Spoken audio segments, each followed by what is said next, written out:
ভাৰতবৰ্ষত বৈজ্ঞানিকসকলে মানে কি যিখিনি সন্মান পাব লাগে অকমান কম পায় নেকি মানে ইয়াত মানে যাৰ হাতত পাৱাৰ আছে যাৰ পাছফালে 4-5টা বডিগাৰ্ড আছে তেনেকুৱা মানুহে বেছি ইয়াত মানে সন্মানটো পায় নেকি এনেকুৱা লাগে মোৰ মনত ধাৰণা আপুনি এবাৰ কি কয় নমস্কাৰ আজি মোৰ লগত উপস্থিত আছে এগৰাকী বিশেষ ব্যক্তি এই কাৰণে ক'লো কাৰণ এই মানুহজনে অনবৰতে যিকোনো বস্তুৰ ওপৰত গৱেষণা ৰিচাৰ্চ কৰাত ব্যস্ত থাকে আৰু মানুহজনক হয়তো বহুতে চিনি পাব সকলোৰে মৰমৰ বৰপেটা MC কলেজৰ অৱসৰপ্ৰাপ্ত জুলজিৰ প্ৰফেচাৰ ডক্টৰ ৰঞ্জিত হাজৰিকা নমস্কাৰ আপোনালোকে চাগে চিনি পাইছে বহুতে আৰু আজি সঁচাকৈ মই ছাৰৰ ওচৰত আহি নিজকে মানে বহুত ভাগ্যৱান বুলি ভাবিছোঁ এনেকুৱা ব্যক্তি বহুত কম আছে যিজন ব্যক্তিয়ে অনবৰতে যিকোনো বস্তুৰ ওপৰত গৱেষণা কৰি থাকে আৰু আপোনাক বহুত ধন্যবাদ আজিৰ যিখিনি আমি টপিকৰ ওপৰত ডিছকাছ কৰিম মই মানে অনুভৱ কৰিছোঁ মানুহে খুব ভাল পাব কিবা এটা জ্ঞান লাভ কৰিব নলেজ পাব যিখিনি বাৰু এটা কথা হ'ল কি আপুনি PhD কৰিছিল হয় কিহৰ ওপৰত কৰিছিল PhD-টো মানে মই পেষ্টিচাইডৰ ওপৰত টক্সিকোলজি পেষ্টিচাইড হৈছে পেষ্ট মানে কীট পতংগ আচ্ছা পেষ্ট মানে কীট পতংগ আৰু পেষ্টিচাইড হৈছে কীট পতংগ মৰাৰ এটা প্ৰসেস পেষ্টিচাইড আচ্ছা কীট পতংগ মৰা ঔষধ চখত এইবিলাকক পেষ্টিচাইড বুলি কোৱা হয় আচ্ছা পেষ্টিচাইডৰ যি বিজ্ঞান তাক পেষ্টিচাইড টক্সিকোলজি বুলি কয় আচ্ছা আচ্ছা আৰু মই এই বিভিন্ন ধৰণৰ পেষ্টিচাইড বিলাকে বজাৰত পোৱা যায় দোকান আছে পেষ্টিচাইডৰ দোকানবিলাকত আচ্ছা পেষ্টিচাইড লিকুইড আৰু সলিড অৱস্থাত পোৱা যায় আচ্ছা সেইবিলাকে নি পেলাই পথাৰত বিভিন্ন ধৰণৰ খেতিবিলাকত ছটিয়াই দিয়া হয় কৃষকে সেইবিলাক ছটিয়াই দিয়ে আৰু তাৰ পৰা সেইবোৰ ক'ত পায় দোকানত কিনিব পায় যিবোৰ এই ৰাসায়নিক দ্ৰব্য দোকান আছে সাৰ বা ৰাসায়নিক সাৰৰ দোকান বুলিয়ে কয় মানে তাতে ৰাসায়নিক দ্ৰব্যবিলাকো বেচে তাৰ পৰা ক্ৰয় কৰি খেতিয়ক বিলাকে লৈ যায় তাৰপিছত ঘৰত এটা মাত্ৰাত মিলাই পেলাই সিহঁতৰ পথাৰত বিলাকত কৃষি পথাৰত এইবিলাক স্প্ৰে কৰি দিয়া হয় তাৰপৰা পেষ্টবিলাক মৰে মানে কীট পোক পতংগবিলাক মৰা হয় মৰাৰ কাৰণে এইটো ছটিয়াই দিয়ে এইটোকে পেষ্টিচাইড বুলি কোৱা হয় আচ্ছা ইয়াৰ পৰা কিবা ক্ষতি হয় নেকি সেইটোৱে কথা মই হৈছে কি কীট পতংগবিলাক পচাৰত ছটিয়াই দিয়ে পিছত এইবিলাক বৰষুণৰ পানী এইটো বৰষুণৰ বতৰতে যিহেতু ছটিয়াই এই বৰষুণৰ পানীৰ লগত সেইবিলাক মিহলি হৈ গৈ পেলাই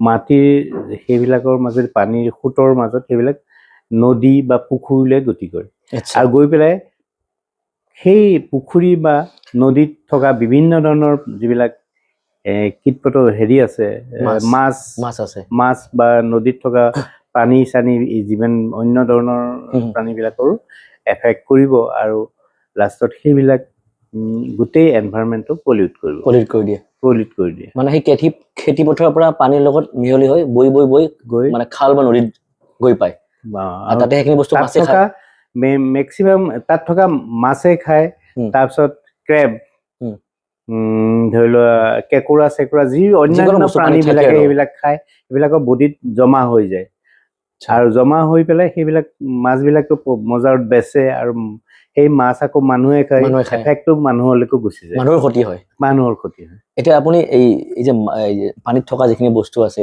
জলচৰ এই কেঁকুৰা মাছ তাৰে ওপৰত কিবা ৰিচাৰ্চ কৰি চাইছিল নেকি গৱেষণা তাতে চোৱা নাই মই মাছৰ ওপৰত চাইছিলোঁ মোৰ বিষয়টো গৱেষণাৰ বিষয়টোৱে সেইটো আছিলে ফিছৰ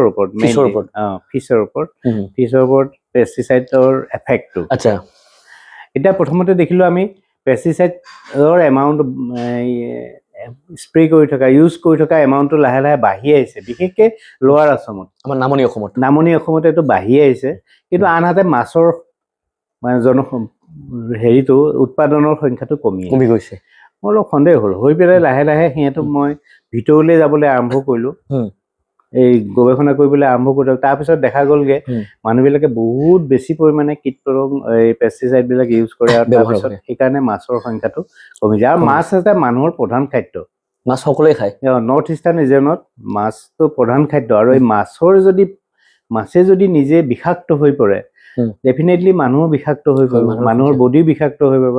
এতিয়া বডি বিষাক্ত হৈ যোৱাৰ পিছত মেইনলি তেজৰ মাজেদি এইবিলাক ব্ৰেইনত যাব, লিভাৰত যাব, লিভাৰ চিৰচিছ হ'ব। তাৰপিছত এই বিভিন্ন ধৰণৰ কিডনী বেমাৰ হ'ব, তাৰপিছত বৃক্কৰ বেমাৰ হ'ব, এনেকুৱা হ'ব বুলি আমি ধৰি ললো, এনেকুৱা হ'ব পাৰে।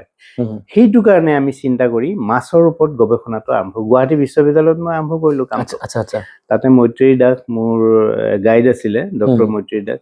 তেওঁ মোক গাইডেঞ্চ দিয়াৰ পিছত মই সেইবিলাক কাম আৰম্ভ কৰিলো। তেতিয়া আমি সেইবিলাক মাছৰ চেম্পুলটো নি পেলাই লেবৰেটৰীত চালো, লেবৰেটৰীত চাই পেলাই দেখিলো যে মাছৰ পৰা যিবিলাক লিভাৰৰ বহুত চিৰচিছ হোৱা আৰম্ভ কৰিছে, ব্ৰেইনৰ মাইলিনেশ্যন হোৱা আৰম্ভ কৰিছে, তাৰপিছত নেক্ৰচিছ হোৱা আৰম্ভ কৰিছে লিভাৰ ব্ৰেইনত। তাৰপিছত তোমাৰ কিডনীত এফেক্ট হৈছে, তাৰপিছত অভেৰীত এফেক্ট হৈছে। অভেৰীত এফেক্ট হোৱা মানে কি, অভেৰীত মাছৰ প্ৰজনন মানে বংশ বৃদ্ধিত বাধা পৰিছে, বাধা পৰি যাব। আৰু সেইকাৰণে মই গম পালো যে এইখিনিৰ পৰা কীট পতংগ হেৰিয়াৰ পৰা পেষ্টিচাইডৰ পৰা বিভিন্ন ধৰণৰ এফেক্টটো মাছৰ ওপৰত হৈছে। এতিয়া লাষ্টত কিমান পৰিমাণে, মইতো এইবিলাক লেবৰেটৰী এক্সপেৰিমেণ্টত গমহে পাইছো এনেকে হৈছে বুলি। একচুৱেলি আমি চাব লাগিব যে সঁচাই মাছৰ কোষত কীট পতংগ আছে নে নাই। এই বস্তুটো চাবৰ কাৰণে গেছ লিকুইড ক্ৰমেটোগ্ৰাফি নামৰ এটা ইনষ্ট্ৰুমেণ্ট আছে। সেই ইনষ্ট্ৰুমেণ্টটো মই বিচাৰিতো অসমত হাহাকাৰ। তেতিয়া মই বিভিন্ন ঠাইত লেবৰেটৰীত গ'লো, ইটোৱে মোক সিটোলৈ পঠিয়াই, সিটোৰ পৰা সিটো ইয়াত ফৰেনচিক লেবৰেটৰী আছে কাহিলীপাৰাত, তাতে একমাহ দৌৰাদৌৰি কৰি পেলাই নোৱাৰিলো। তাৰপিছত যোৰহাটৰ এটা ৰিজনেল ৰিচাৰ্চ চেণ্টাৰ তালৈ গ'লো, তাতো মানে তেওঁলোকে ঠিক মানে সদ উত্তৰ দিব, কলমটো নাই, এনেকে ধৰণৰ সদ। এই সময়তে খবৰটো পালো যে লক্ষ্ণৌত Toxicology Research Centre, Indian Institute of Toxicology Research চেণ্টাৰত এই বিষয়ে গৱেষণা কৰি আছে। গতিকে মই তালৈ গ'লো আৰু তাতে একমাহ ট্ৰেইনিং ললো, আৰু তাতে মোৰ চেম্পুলটো এনালাইচিছ কৰিলো। এনালাইচিছ কৰি দেখিলো মাছবিলাকৰ দেহত বহুত বেছি পৰিমাণে কীটনাশক জমা হৈছে। জমা হোৱা মানে কি, তাৰ বডিত বিভিন্ন ধৰণৰ এফেক্ট হোৱাটো স্বাভাৱিক। এতিয়া সেইকাৰণে ইয়াতে 1993 মই গৱেষণা পত্ৰটো ছাবমিট কৰিলো, থেচিছটো ছাবমিট কৰা, PhD পাই গলো 1994। কিন্তু মই সিমানতে ৰখি যোৱা নাই। ইয়াৰ লগে লগে কি হ'ল যে কিয় মানুহবিলাকে পেষ্টিচাইড ইউজ কৰে, মানে মানুহৰ মাজত সজাগতা নাই। সেইকাৰণে এই অঞ্চলবিলাকত লোৱাৰ আছামৰ বিভিন্ন সাধাৰণ মানুহবিলাকত, গাঁওভূঞা মানুহবিলাকক ওপৰত মই সজাগতা শিবিৰবিলাক পাতিছিলো। আৰু বিভিন্ন সজাগতা শিবিৰত কীটনাশকৰ এফেক্ট, তাৰপিছত কেনেকৈ কীটনাশক কমাই ইউজ কৰিব পাৰি। ইভিন এনেকুৱা দেখা পাইছো এটা ঠাইত যে কীটনাশকৰ টেমা, খালী টেমাৰ লগত বাচ্চাবিলাকে খেলি আছে। এইটো কিমান ডাঙৰ এটা এফেক্ট হ'ব পাৰে। কীটনাশকৰ মানুহৰ তেজৰ গাখীৰতো, মাইকী মানুহৰ গাখীৰতো, যিবিলাক মাইকী মানুহ পথাৰত কাম কৰে, সিহঁতৰ গাখীৰতো কীটনাশক আছে। সৰুতে বাচ্চাবিলাকক গাখীৰ খোৱাৰ লগে লগে সিহঁতৰ এটা বিকলাংগ শিশু জন্ম হয়। গতিকে এনেকুৱা ধৰণৰ ভয়ানক ভয়ানক তথ্যবিলাক বাহিৰলৈ ওলাই আহিছিল। আমি তেওঁ সজাগতা কৰিবলৈ চেষ্টা কৰিলো, কিন্তু আমাৰ কথা বহুতে গুৰুত্ব দিয়া নাছিল। এতিয়াও আমি সজাগতা সৃষ্টি কৰি আছো যে এই কীটনাশকবিলাক ইউজ কৰিব নালাগে। যিখিনি মানে এই যে যিখিনি বস্তু কীটনাশক, যিখিনি বেয়া ক্ষতি কৰি আছে, যিখিনি ইউজ কৰি আছে কৃষকবোৰে, সেইটো ইউজ নকৰাকে কিবা বিকল্প বস্তু আছে নেকি যিটো খেতি পথাৰত ব্যৱহাৰ কৰিব পৰা যাব? এটা কথা চাওক, এই কীটনাশক আমি এনেকুৱা ধৰণৰ হয়, কিছুমান কীটনাশকটো ইউজ কৰিবলৈ পাৰমিশ্যন, আৰু কিছুমান অলৰেডি ইণ্ডিয়া গভৰ্ণমেণ্টে বেন কৰিছে।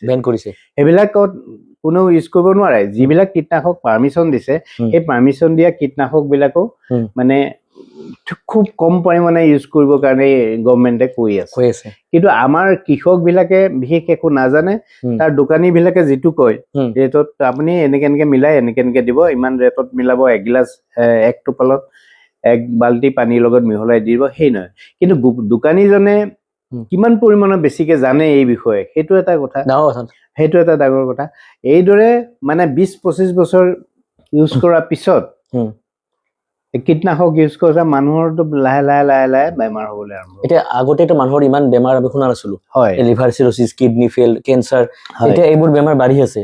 কিন্তু বহুতে ভাবিছে মোৰ মানে বংশানুক্ৰমে হৈছে নেকি, কিবা এনে হৈছে নেকি, কিন্তু এইবোৰ কাৰণ হ'ব পাৰে নেকি? হ'ব পাৰে। মই আজিকালি বহুতৰে কিডনী নষ্ট হৈ গ'ল, হয় লিভাৰ বেয়া হৈ গৈছে। একজেক্টলি এনেকুৱা ধৰণৰ কথাটো হৈছে কি, যেতিয়া মই PhD ছাবমিট কৰাৰ লগে লগে মই গম পালো যে কীটনাশকটো বিভিন্ন প্ৰাণীবিলাকক এফেক্ট কৰাটো হয়, কিন্তু মানুহকতো আল্টিমেটলি এফেক্ট কৰিব, মানুহৰ বেমাৰৰ সৃষ্টি হ'ব। আৰু পথাৰত স্প্ৰে কৰি থকা মানুহবিলাক ডাইৰেক্ট এফেক্ট হ'ব। তেওঁলোকে স্প্ৰে কৰিছে, বতাহ উল্টা চাইডত মৰিছে, নাকত সোমাব, তাৰপিছত কপাল এই আহিব, হাত চাত এইবিলাকৰ মাজেদি যাব, ঘৰত গৈ হাত মুখ ধুই পেলাই কিবা বস্তু খাব লাগে, তাকে নকৰি হাত মুখ নোধোৱাকে খাই দিয়ে। গতিকে কীটনাশকৰ কণাবিলাক ঘামি থাকে, ছালবিলাকত এইবিলাকত লাগি থাকে, গতিকে সেইবিলাক কীটনাশকৰ কণাবিলাক তেজলৈ গুচি যায় মানুহৰ। এতিয়া এনেকে বহুত বেমাৰৰ সৃষ্টি হৈছে, তেনেকে বহুত বেমাৰৰ সৃষ্টি হৈছে। তেনেকৈ বহুত বেমাৰৰ সৃষ্টি হোৱা আমি তাৰমানে ষ্টেটিষ্টিকেলি সেইটো আমি গম পাইছো, ইপিডেমিঅলজি বুলি কয়। আচ্ছা, এইটোৰ ওপৰত চৰকাৰেতো এই বিষয়ে জানে চাগে, চৰকাৰে গুৰুত্ব নিদিয়ে নেকি? ইয়াৰ কাৰণটো হ'ল এটা, চৰকাৰে এইটো বিষয়ে জানিলেও অলপ নজনা ভাও ধৰি থাকে। সঁচা কথা ক'বলৈ গ'লে নজনা ভাও, মেটাৰটোৰ ওপৰত তেওঁলোকে খুব গুৰুত্ব নিদিয়ে। কথা হ'ল কি, এটা কাকো সমালোচনা কৰা হোৱা নাই, কিন্তু যিটো সঁচা কথাটো সঁচা কথা জানিব লাগে মানুহখিনি, যাতে সঁচা কথা মানুহে জানক। জানি কথাটো হৈছে কি, কথাটো চৰকাৰৰ এটা ডাঙৰ ডিপাৰ্টমেণ্ট আছে, কিছুমান এগ্ৰিকালচাৰ ডিপাৰ্টমেণ্ট, তেওঁলোকেও কথাটো ভালকে জানে, কিন্তু তেওঁলোকে কীটনাশক স্প্ৰে কৰাৰ নকৰিবলৈ নকয়। কাৰণটো হৈছে কি, যদি সেইটো কয় তেওঁলোকৰ পজিশ্যনটো কি কৰিব, এতিয়া তেওঁলোক সেইকাৰণে ৰাখিছে, তেওঁলোকৰ দৰকাৰ নহ'ব, উঠি যাব। দ্বিতীয়তে কথা হ'ল কি, কীটনাশক এটা ডাঙৰ নেক্সাছ, কীটনাশক ব্যৱহাৰ কৰিব যদি কৃষকে সম্পূৰ্ণৰূপে গম পাই পেলাই, ইয়াৰ বেড এফেক্টৰ কথা গম পাই পেলাই কীটনাশক ব্যৱহাৰ কৰা বন্ধ কৰি দিয়ে,